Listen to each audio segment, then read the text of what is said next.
Hi, I'm Reese Erlich. I'm standing in front of the Umayyad Mosque in Damascus, Syria. Inside, Sunni and Shia pray together, but this country's civil war has torn apart the religious groups. In March 2011, the uprising began as a fight between ordinary Syrians and the Assad dictatorship. But as the civil war intensified, both sides used religion to rally their supporters. Some extremist rebels want Christians, Shiites, and Alawites driven out of the country. The government says it's protecting the rights of minorities, but claims all rebels are terrorists led by al-Qaeda. To understand more about the government's position, I interviewed Syria's Justice Minister Najm al-Ahmad. He argues that the Syrian government is secular and respects the rights of all religions.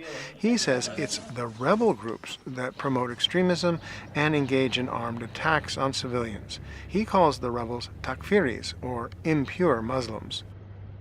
هذا التقدم سببه الأساسي هو وقوف الشعب إلى جانب الجيش. The progress of the Syrian army is because of the stance of the Syrian people with the army, and realizing the nature of these terrorist groups and their takfiri methodology. The people suffer from the terrorist actions in these areas.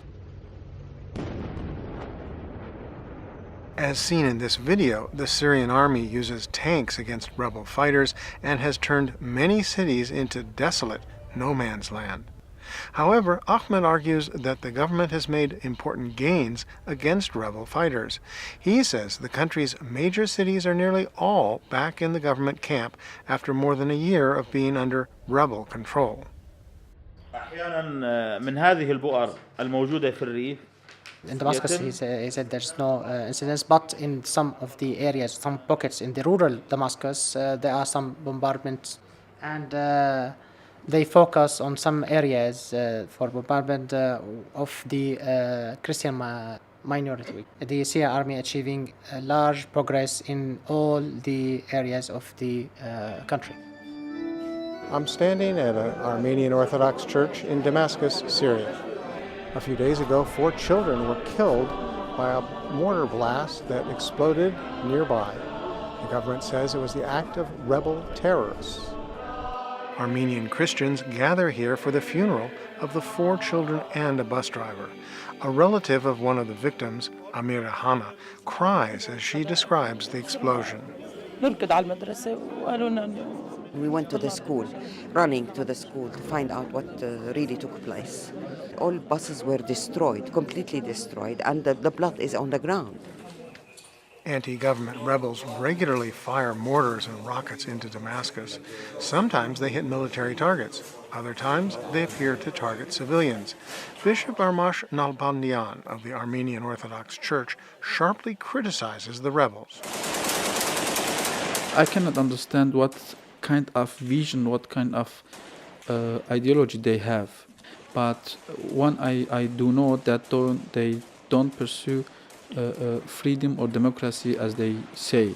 They are actually criminals. What they are doing, it is not against the government, but it's against humanity. I'm speechless. Human rights groups point out that the government also indiscriminately shells rebel-held neighborhoods. In fact, all of Damascus reverberates with the sounds of Syrian army artillery fire and high-power rifle shots. Fighting between rebels and government forces will likely continue for some time. The U.S. and Russia have scheduled Syrian peace talks in Switzerland for early in 2014, but neither side expects much progress. I'm Reese Erlich in Damascus for the Pulitzer Center on Crisis Reporting.